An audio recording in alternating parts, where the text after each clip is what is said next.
Bienvenidos. Esto es Historia Universal Contemporánea, un podcast sobre el pasado reciente y a veces no tan reciente de la humanidad. Soy Raimundo Salcedo y esta quinta temporada se está tratando sobre la Segunda Guerra Mundial. Nuestro episodio de hoy va a tratar sobre el frente soviético entre 1942 y principios de 1944, para lo que habremos de tocar la batalla de Kursk y las ofensivas que le sucedieron en aquel año, y nos adentraremos ya en la fase final de la Segunda Guerra Mundial. Sin mayor preámbulo y como siempre, hablemos de historia. Primero que nada, vamos a recordar que hace algunos episodios hablábamos sobre la batalla de Stalingrado, que terminó de forma desastrosa para las Wehrmacht con la rendición del sexto ejército alemán bajo el mando del mariscal Paulus. Esto había llevado a Erich von Manstein, el mariscal, a iniciar una ofensiva en Kharkov, en la República Socialista Soviética de Ucrania, entre el 19 de febrero y el 15 de marzo de 1943. Sin saberlo, esta sería la última victoria que las Wehrmacht tendrían en ese frente. Lo que se conoció como la Tercera Batalla de Kharkov, cuando los alemanes recuperaron la ciudad tras haberla perdido como consecuencia de una de las derrotas en Stalingrado, Manstein se había dado cuenta del desgaste que sufría el Ejército Rojo y decidió contraatacar por cuenta propia. Esto dio a Hitler la idea de que el ejército alemán aún podía desarrollar ataques a gran escala en el territorio soviético, de manera que comenzó la planificación para la primavera de 1943 de una operación llamada Ciudadela, que tendría lugar en la ciudad de Kursk, situada a 800 kilómetros al noreste de Stalingrado. La operación Ciudadela se planificó por Manstein como una forma de emboscar a las tropas soviéticas, esto es, dejándolas entrar en Kursk para después lanzar una ofensiva en forma de pinza sobre la ciudad, para lo cual era necesario que los ejércitos situados al norte y al sur de Kursk tuvieran sus fuerzas equilibradas y pudieran encontrarse justo en el centro del saliente soviético en Kursk. Manstein había planeado la operación y había determinado que debía llevarse a cabo en mayo y como mucho a principios de junio de 1943, pero el alto mando alemán retrasó el inicio de estas operaciones, que finalmente iniciaron en la madrugada del 5 de julio. El ataque desde el sur tuvo más éxito que el que se hizo desde el norte, pero en ambos casos pronto quedaron atascados. El ejército rojo estaba preparado desde un principio para este ataque. La inteligencia aliada ya había descifrado con total precisión que este ataque se produciría. La Maskirovka soviética estaba en marcha. Los alemanes no se percataron de los preparativos soviéticos para dificultar el ataque de los tanques Tiger, Panther, Ferdinand alemanes. Pues desde una semana antes los soviéticos habían echado mano de cerca de 300.000 civiles para cavar extensas trincheras, colocar minas y en general hacer fortificaciones antitanques en toda la zona que rodeaba Kursk. Las divisiones Panzer no previeron tampoco el despliegue de los T-34 soviéticos hacia el punto estratégico en donde podían desplegar todo su poder.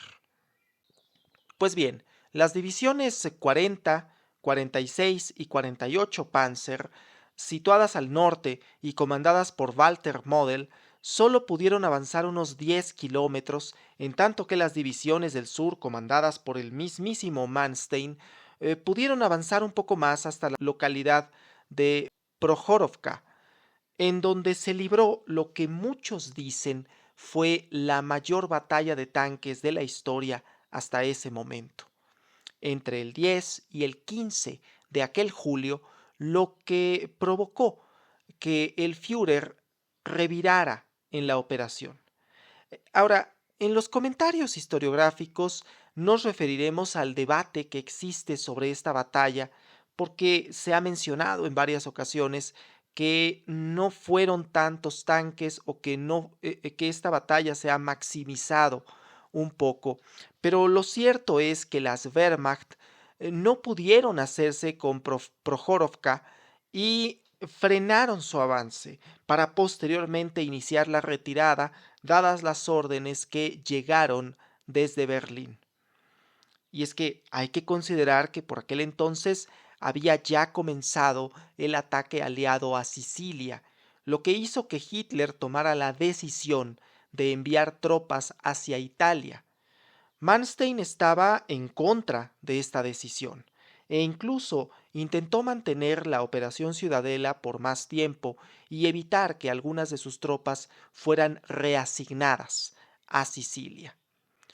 Model había señalado ya que la operación se estaba convirtiendo en una guerra de desgaste, una que Alemania había decidido a toda costa evitar y que traía amargos recuerdos de la Primera Guerra Mundial. Al final, la decisión de Hitler fue cancelar la Operación Ciudadela el 16 de julio, pero para entonces el ejército soviético había iniciado ya la contraofensiva. El 12 de julio de 1943, con la Operación Kutuzov, inició un drástico declive para la posición estratégica alemana, que no se detendría en los meses siguientes. Murray y Millet señalan que los alemanes sufrieron un número espantoso de bajas y que los comandantes alemanes no tenían ni idea de lo que sucedería después en este frente.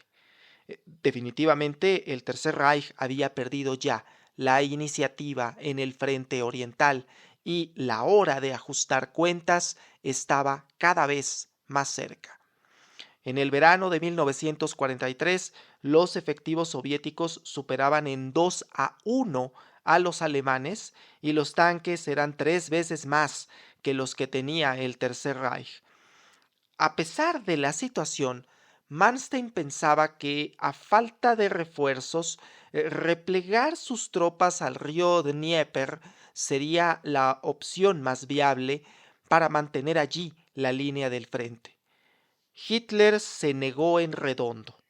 Era más que claro que Hitler se negaba a perder territorio a toda costa y, pese a tomar la decisión de cancelar Ciudadela, el Führer había titubeado en ese momento en la determinación de hasta dónde era prudente retroceder. Será unas semanas más tarde que Hitler finalmente y a regañadientes acceda a replegar sus tropas a la orilla oeste del río Dnieper. De esta forma, entre agosto y diciembre de 1943, en las orillas del río Dnieper se desarrolló otra cruenta batalla entre las Wehrmacht, así como en las tropas rumanas y el Ejército Rojo. El río Dnieper es el tercero más caudaloso de Europa y corre sobre gran parte de la actual Ucrania, así como en la parte oriental de Belarus y en la parte más occidental de la actual Federación de Rusia. El avance soviético sobre el Dnieper comenzó el 3 de agosto, pero será hasta mediados de septiembre que Hitler ordene fortificar la línea Panther-Wotan con el objetivo de tener una línea defensiva sólida, pero al mismo tiempo se negaba a permitir que las Wehrmacht retrocedieran a posiciones más defendibles. Esto es importante porque será hasta más de un mes después que Hitler autorice definitivamente el repliegue a la orilla del Dnieper, por lo que el avance soviético se vio afectado por los múltiples destacamentos que quedaban en cada pueblo y colina que embestían al Ejército Rojo con la finalidad de causar el mayor daño posible al Ejército Rojo. Entre el 12 y el 23 de agosto se libraría la cuarta y ahora sí última Batalla de Kharkov, en la que el Ejército Rojo recuperó definitivamente la ciudad y continuó el avance al oeste, hacia el Dnieper. A finales de septiembre, el Ejército Rojo alcanza finalmente la parte inferior del Dnieper. Los alemanes a su paso habían aplicado la política de tierra quemada. Esto es que se destruyera todo aquello que pudiera servir a los soviéticos para un avance exitoso. Todo aquello que les pudiera servir tenía que destruirse para no darle ninguna facilidad al enemigo. A pesar de esto, el Ejército Rojo, no sin dificultades, logró establecer varias cabezas de puente a lo largo del río Dnieper, lo que logró con ayuda de partisanos soviéticos y a pesar de una triste participación de paracaidistas en este intento que finalmente se pudo concretar de poner cabezas de puente. El 22 de septiembre se logra colocar la primera, la primera cabeza de puente en la confluencia entre el río Pripyat, sí, ese que lleva a la tristemente célebre central de Chernóbil, y el río Dnieper. En ese cruce ahí se coloca la primera cabeza de puente. A partir de entonces, el Ejército Rojo tendrá dos opciones: reagruparse y atacar de manera directa en un solo punto, o eludir a los defensores alemanes para atacarlos por la retaguardia cruzando el Dnieper. A pesar de las dificultades que puede presentar esto, Stalin se decanta por la segunda opción, usando todo lo que tuvieron a mano para cruzar el Dnieper, lo que lograron a un costo altísimo a partir del 20 de octubre, con la finalidad de recuperar Kiev en las semanas venideras. En opinión de Murray y Millet, las cabezas de puentes soviéticas implicaron que el ejército alemán perdió el control de la orilla del Dnieper antes de tener oportunidad siquiera de defenderlo. Pero, una vez más, Hitler estaba negado a tomar una decisión firme, esto es, la de retirar al 17º Ejército de la península de Crimea, decisión que, concatenada con la sorpresa que supuso el blindaje de los T-34 soviéticos para cruzar el río, para cruzar el mar, implicó pronto que el Ejército Rojo se encontraba en posición de avanzar sobre la ciudad de Kiev. Del 3 al 13 de noviembre se librará en Kiev otra gran batalla en la actual capital de Ucrania, y que culminará unos días más tarde con la liberación de la ciudad en el marco del aniversario de la Revolución Rusa, lo que había sido el plan de Stalin desde un inicio. No fue tarea fácil. Manstein intentó repetir la proeza que había conseguido en Kharkov poco después de la batalla de Stalingrado. Las vanguardias del general Nikolai Vatutin tomaron Fastov, un importante centro logístico alemán a las afueras de Kiev, y aunque el 10 de aquel noviembre sufrió una importante derrota por el 48º Cuerpo Blindado alemán, las Wehrmacht no pudieron hacerse de nueva cuenta ni con Fastov ni con Kiev, que quedó definitivamente en manos de los soviéticos.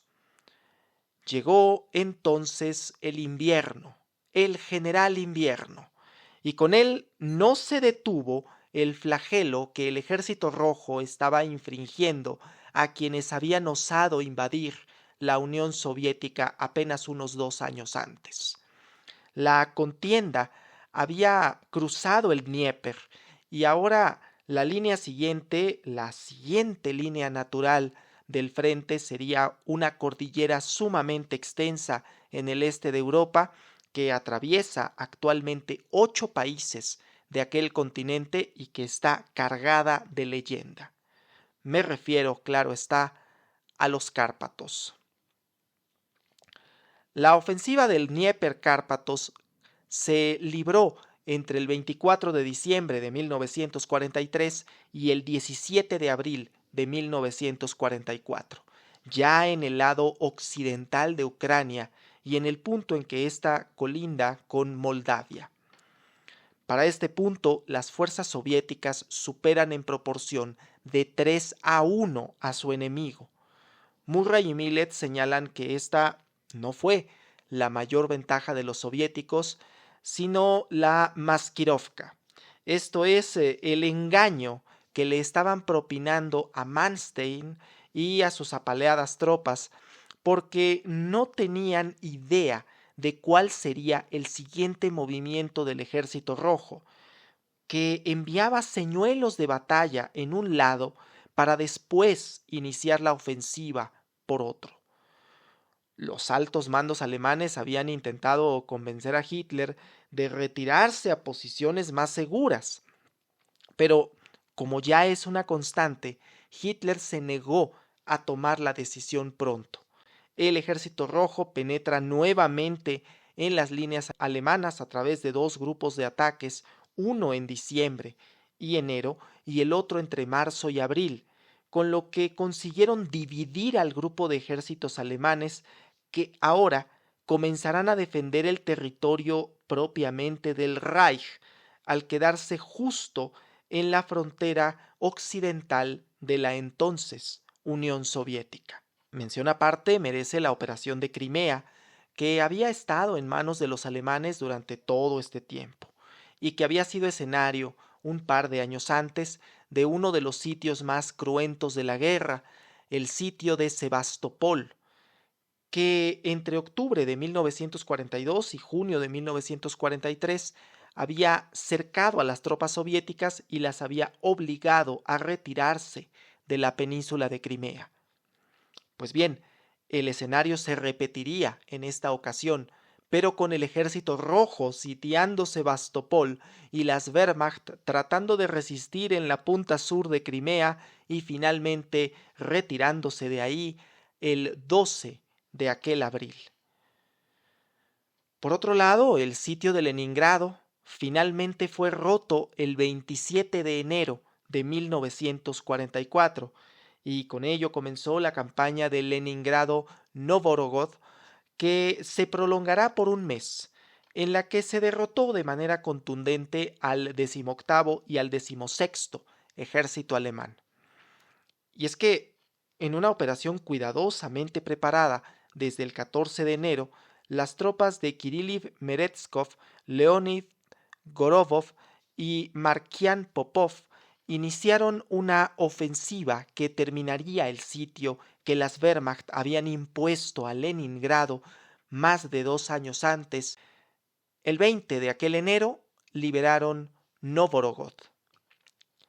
A la liberación de Novgorod, el general Merezhkov se referiría así: solo quedaban unos 40 edificios intactos.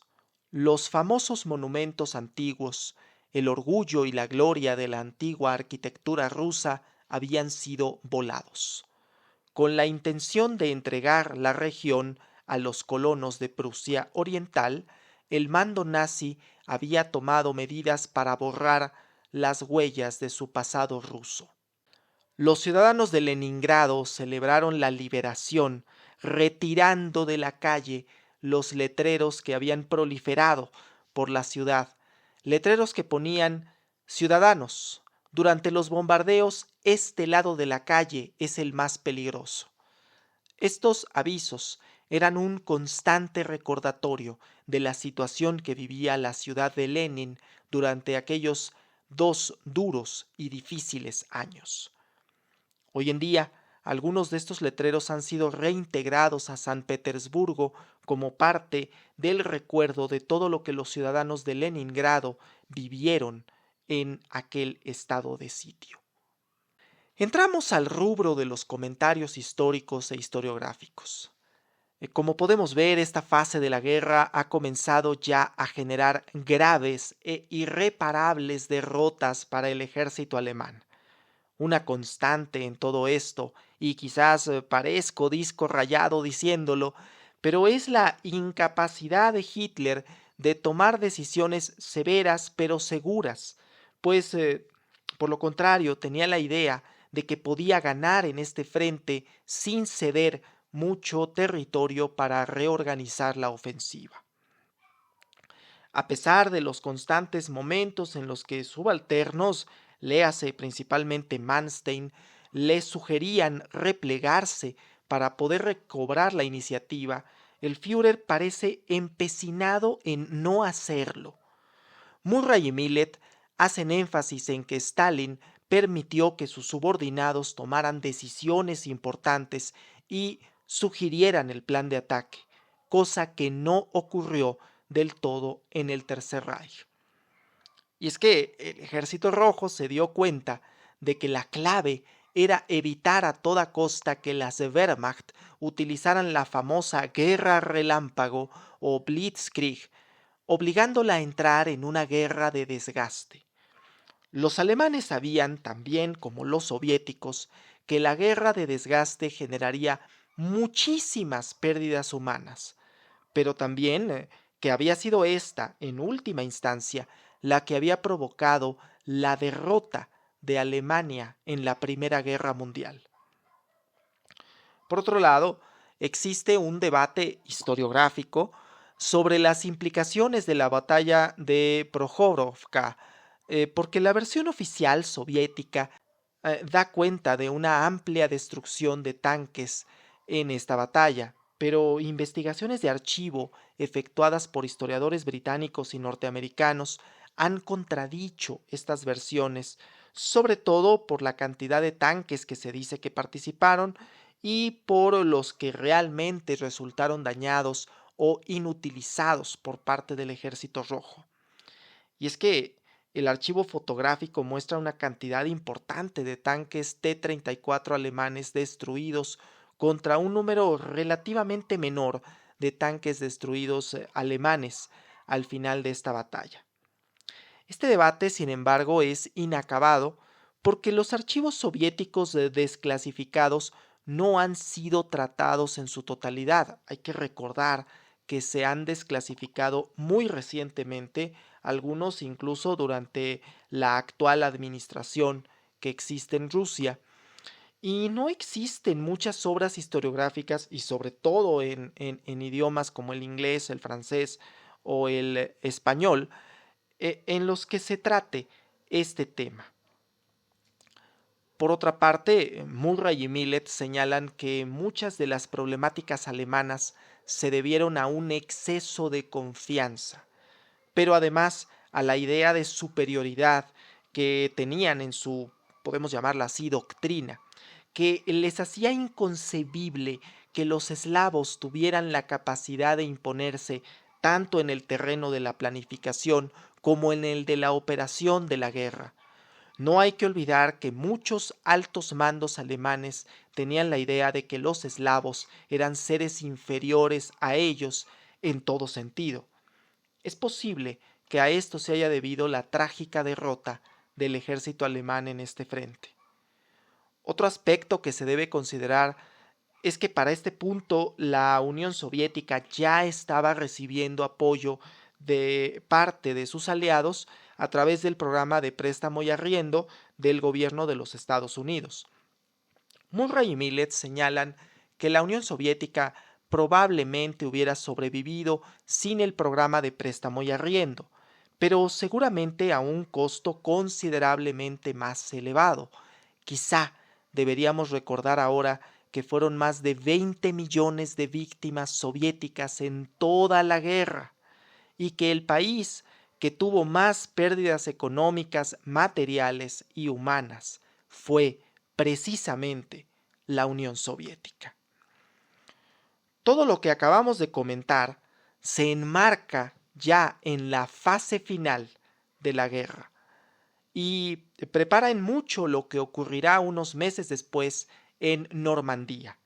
Sin embargo, es importante decir que el frente oriental fue mucho más extenso y decisivo que el frente occidental. Pero por mucho, la batalla de Normandía es a la que suele darse más importancia. Pero esto lo platicaremos en el próximo episodio del podcast Historia Universal Contemporánea. Y bien, esto ha sido todo por ahora. suscríbete a mi canal de YouTube, deja un me gusta al video. Igualmente déjame en tus comentarios tu opinión sobre este episodio, lo puedes dejar también en la pregunta que aparece en Spotify. Recuerda seguir el contenido del podcast Conciencia Histórica, que se encuentra también disponible en todas las plataformas. Allá estamos platicando sobre las elecciones del 2006 en México. Y también puedes considerar hacer alguna donación a través del enlace de PayPal que se encuentra disponible en la descripción de este episodio. También puedes seguirme en todas las redes sociales como @RaymanSF17. Muchas gracias y hasta la próxima. Este episodio fue escrito, producido y narrado por Raimundo Manuel Salcedo Flores. La bibliografía consultada por estricto orden alfabético del autor es Williamson Murray y Alan Millett, La guerra que había que ganar. Earl Simke y Charles von Littke, La máquina de destrucción soviética, volumen 2.